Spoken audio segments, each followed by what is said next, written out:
A high-key image has predominantly light tones with a properly exposed person.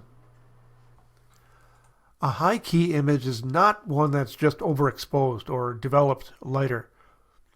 An image's key could be pushed higher, but there's a fairly limited range that skin tones should be exposed for proper rendition. This is high key. Everything has light tones except for the properly exposed subject.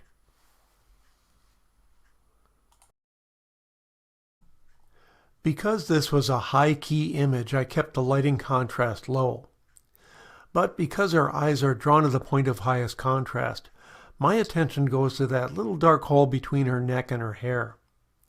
I can certainly lighten that, but my point is that regardless of the key, we should do what we can to keep the viewer's eye on the face. I know that posting exceptions confuses the message, but nothing is absolute, and life is full of exceptions, so I want to share this one. I deliberately went with a hard light and higher lighting contrast. I think that when it's obvious that you broke a rule on purpose, then exceptions can work. Ideally, and especially if we enter an image in print competition as I did with this image in 1995, we should capitalize on a person with the right tones for the key. The whole point of understanding the key of an image is to help us keep the viewer's attention on the subject without being pulled away with something brighter or darker. We won't always have the luxury of everything being in the key that we want.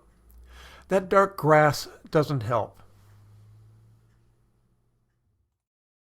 So I made it black and white, which made it easy to edit it for a lighter tone. This is almost there.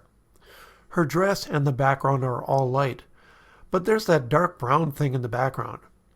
Do you see how it causes a slight conflict with allowing us to see the face? So I artworked it out. This makes it super easy to keep the attention on her face because that is now the only area of the image that's different, other than her brown hair, but we can't do anything about that. We can't always hope for a blonde to make high key. So that's one compromise that we just can't concern ourselves with.